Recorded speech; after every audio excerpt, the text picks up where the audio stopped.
Jama'a barkamu da sake kasancewa a bayan mun sake dawowa da muke magana akan abin da ya shafi auren da Annabi sallallahu alaihi wasallam ya wannan baiwa Allah a cikin watan Ramadan, wato ita ce Zainab bintu Khuzaima, dan ita ce ummul masakin. Tun a jahiliya ake ce ta ummul masakin, kuma ta yi maintaining, ta kiyaye wannan suna, ya ci gaba da binta har mutuwarta, ta ci gaba da taimakawa mabukata, ta ci gaba da agaza musu. Nana Aisha ma an ruwaito mace ce mai taimako kwarai, an ce kamar da riwaya ta tabbata tana yin asusu. Nana Aisha, Allah ya ji kanta rahama, tana yin asusu, ta tara kuɗi, ta tara ta ɗauka tana bawa ainihin wato mabukata. Wannan mata cikin falalarta da darajarta da matsayinta da ɗaukakarta, Allah ya mata arziki, ya taimake ta. Bayan ta mutu manzon Allah ne ya mata sallah. Allahu akbar.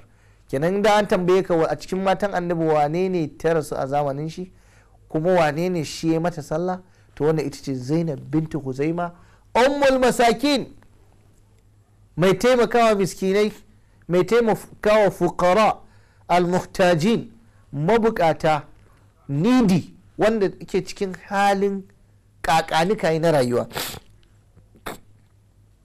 Anas dan Malik, Allah ya kara masa yadda, yake cewa ya rawaito hadisi dangane da wannan aure.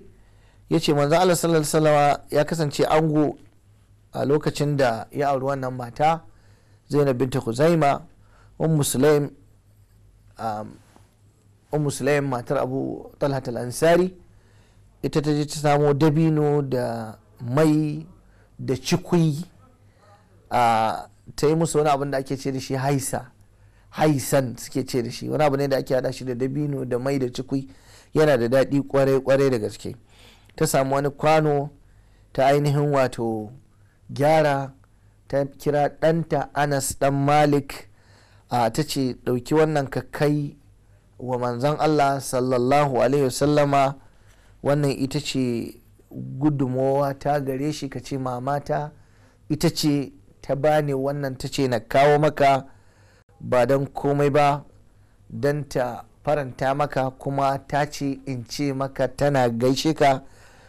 Anas ya ɗauko wannan haisa ɗin ya kawo annabi sallallahu alaihi wasallama, gudunmawar da ummu Sulaim ta bashi saboda ya auri wannan mata Zainab bintu Khuzaima.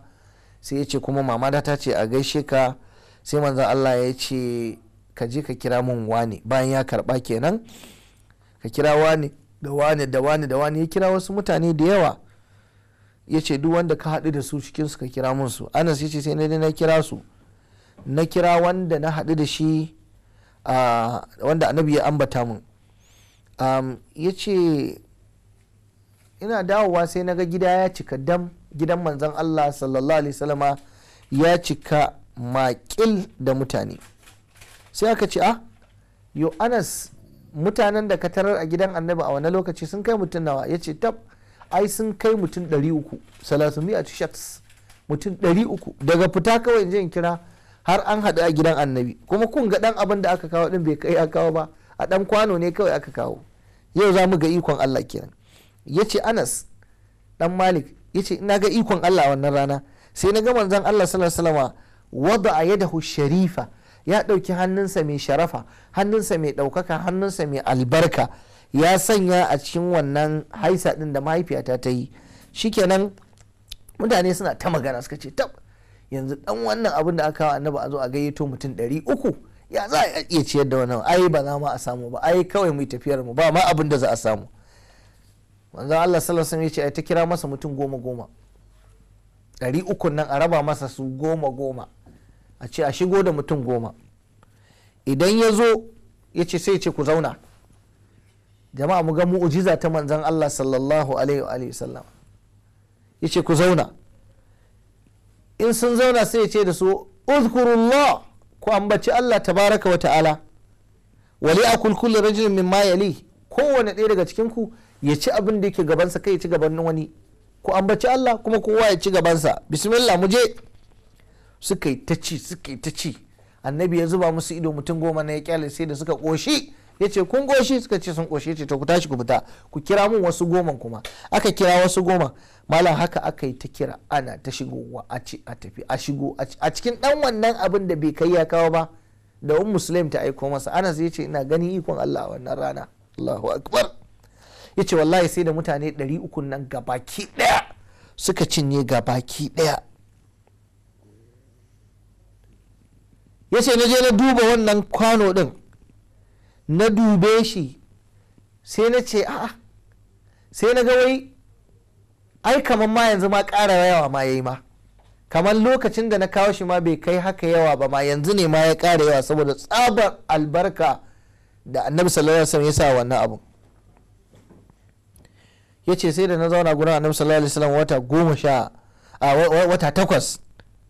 a wata riwayar aka ce wata 2, a wata riwayar aka ce wata 3, ina tare da annabi sallallahu alaihi wasallama na ta masa hidima, sannan kuma annabi sallallahu alaihi wasallama ya ainihin wato Allah ya dauki ran wannan mata. Sai Anas ka yake bamu labari, wannan mata Allah ya dauki ranta bayan ta zauna wurin shi, ba wai shi ya zauna din ba kenan, afwan, ya dauki ranta kuma annabi ya yi mata sallah sallallahu alaihi wa sallama. So a nan gurin abin da nake so yan uwana wato mu mai da hankali mu kula akai shine na farko shar'anta mana walima. Idan an yi aure yana da kyau ai walima. Yanzu a nan gurin kun ga wannan Sulaim ta aiko annabi sallallahu alaihi wasallama wannan abu ne dan yayi walima, saboda ta san ba shi da halin da zai walima. Annabi ya faɗa a cikin hadisi cewa am aulim walau bisha, ka yi walima koda da dan akuya ne in Allah ya hore maka. Yana da kyau ga masu bin sunna annabi sallallahu alaihi wasallama, mutumin da yake so a tashe shi cikin mabiya annabi, to idan yayi aure ya rinka yin walima koda ko bisha da dan akuya ne. An ce dan akuya ba ana nufin kai dan akuya ba, a kai da raƙuma ma, wannan yana da kyau. Manzo Allah sallallahu alaihi wasallama sunnarsa ce idan an yi aure ai walima, a nuna wa Allah farin ciki da godiya. Walima kuma a shari'a musulunci ana yin ta ba wai sai aure ba, duk wani abu na farin ciki in ya same ka ya halatta kai walima. Kamar misalin matarka ta haihu za ka iya yin walima, ka samu ƙarin girma a wajen aiki ya halatta kai walima. Me walima? Ka dafa abinci ka kira yan uwanka su ci, su yi maka addu'a, shikenan ayi zumunci a tashi a tafi, shine walima. Ba kiɗa ba waka, ba sai an yi wani wa'azi ba ma, ba sharaɗi ne ba idan an zo walima sai an yi wa'azi. Kawai dai malamai dan dai kar a zauna shiru haka ne ake dan yin wa'azi, amma asalin walima a ci girki a ƙoshi, a yi maƙil, a tashi a yi wa Allah godiya, shikenan an yi walima. Wannan shine daidai. So wannan sunna ce daga sunnar manzon Allah sallallahu alaihi wasallama. Kuma yawanci daga cikin matan annabi sallallahu alaihi wasallama da ya aura za ga akwai nasoshi da riwayoyi da suke nuna cewa ya kula da wannan babi na walima. Bayan nan kuma yana nuna mana cewa ashe dai manzon Allah yana karban kyauta, nan baya cin sadaka. Allah ya haramta masa cin sadaka saboda ya fi karfinta, da shi da iyalan gidansa ma gaba daya ba sa cin sadaka. Wata rana ɗaya daga cikin jikokinsa Hassan ko Hussein ya tsinci dibino kwaya ɗaya a hanya, ya sa a baki. Annabi ya zo kwakwale dibino ya jefar, ya ce saboda muna jin tsoron kai ya zama ko na sadaka ne. Kai baka san cewa iyalan gidan Muhammadu ba sa cin sadaka ba? Amma yau abun mamaki waɗanda suke danganta kansu su sharifai ne, dangin annabi ne, su suka yi bin mutane shago shago, gida gida, kamfani kamfani, office office, sai mutum ya zo ya ce maka ni ne jadda jikan rasulu, jikan annabi, jikan manzan Allah, ba ni sadaka dan kakana. To in kai mai karatu ne, mai sauraron ilimi ne, sai ka ce ai kakanka baya cin sadaka, kuma kakanka ya ce da shi da iyalan gidansa ba sa cin sadaka, haramun ne cin sadaka gare ka. Amma waɗanda yau in har mutum ya tabbata cewa shi jikan annabi din ne, kuma sai ga yana zuwa ana karban sadaka, to kaga wannan kyakkyawan dalili ne, babban dalili ne da yake nuna dan 419 ne kawai, dan arigido ne kawai, dan rikici ne, dan buge-buge ne kawai, wanda ka je ka samu musaki ka bashi sadaka shi ya maka alkhairi. Amma mutum ya zo ya zauna ya daki kirji ya ce ka bashi dan shi jikan annabi ne, har da wani barazana fa kamar zai kwata. So ya kamata mutane su kiyaye, ka ga mutum bai da fasali kamar an jeho shi daga sama, kamar ya fito daga kabari ko gawayi iyakaci, amma su ce wai shi jikan annabi ne sallallahu alaihi wasallam. Ba korewa muke yi ba, amma malamai suna cewa mutum baya tabbatar da cewa, ko ba a tabbatar da cewa shi jikan annabi ne sai ya ba da isnadi. Suke ce asnid lana sanadan, ka kawo isnadi, chain na tsakaninka da annabi, ni ne dan wane, jikan wane, babana wane, baban shi wane, baban shi wane, baban shi wane, kana faɗa kuma a tarihi masana ilimin isnadi suna bibiya har idan ganta ga annabi sallallahu alaihi wasallam a lokacin sai a ce kai ahlul baiti ne. Mu kula da wannan ya koyan uwana. So dukkan iyalin gidan manzon Allah baya cin sadaka amma annabi yana cin kyauta. Daga cikin dalilin cin kyautan shine wannan kyautar da Muslim ta kawo masa a dalilin auren wannan Zainab bintu Kuzaima da aka yi a cikin Ramadan kamar yadda muke magana akai. Yana karba sallallahu alaihi wasallama kuma sabai suna dan kawo masa, sukan duba kwanakin girkin na Aisha sai su dan dafo wani abu su kimtso wani abu da annabi yake sha'awa sai su aika. Har ma sauran matan suka fara yan surutai da yan maganganu cewa wai dan meye ne in za a yi kyauta sai a zo ana ware ranar girkin na Aisha ana kawowa, mu ba a kawo a lokacin mu. Irin dai al'amura dai na mata, Allah ba ku haƙuri, abin naku ne gashi nan ina jin a jinin ku yake, sai dai mu yi fatan Allah ya tsare mu da kishin kuma Allah ya tsare mu da zaluncin, Allah ya tsare ku da zaluncin maza, Allah ya gyara mana halin mu. So wannan yana nuna mana wato annabi sallallahu alaihi wasallam yana da kyakkyawan mu'amala da mabiyansa ta yadda har sukan dafa wani abu su kawo masa. To kaga kenan ba laifi, yana da kyau mutum yana da malaminsa yana da shugabansa ya yi wani abu na sha'awa wata ran ya aika masa, wannan yana cikin mutunci, yana ƙara ƙauna, yana ƙara ainihin wato soyayya ga juna kuma girmama mutum ne babba, yana da kyau a yi masa haka. Wannan kyautatawa ne kuma musulunci yana son kyautatawa. Wa ahsinu inna Allaha yuhibbul muhsinin, ku kyautata lalle Allah yana son masu kyautatawa. Sannan kuma wannan yana nuna mana manzo Allah bayi da ruwa sallallahu alaihi wasallam, kuma bai goyi bayan ruwa ba, kuma ya yaki ruwa, kuma ya yi fada da ruwa ta yanda yana samun abin shi kadai aka aikowa. Amma abin mamaki kaga sai da ya tattaro mutane har 300, abincin da bai wuce mutum ɗaya ko mutum biyu ba, amma sai da annabi iyo gayya shi kansa wanda ya kawo sakon abin yana bashi mamaki. To mu yi koyi wannan, laqad kana lakum fi rasulillahi uswatun hasanatun liman kana yarju Allah wal yawmal akhir wa dhakara Allah kathira. Hakika kyakkyawan koyi ya kasance garen ku dangane da manzon Allah ga wanda yake tsammanin kuma fatan gamuwa da Allah lami lafiya da ranar tashi alkiyama. Ku yi koyi da shi, wa in tuti'uhu tahtadu wa ma 'ala ar-rasuli illa al-balagul mubin.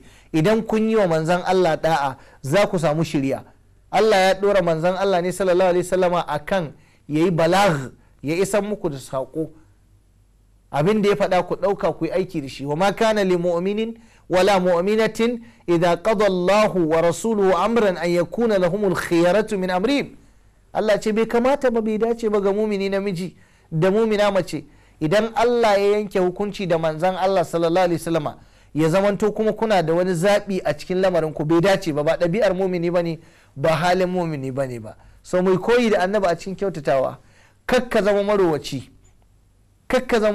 rowa ta dalilin rowa Allah ya kifar da ainihin wato al'umma guda saboda rowa, musamman a cikin watan Ramadan, watan rahama, watan jin kai.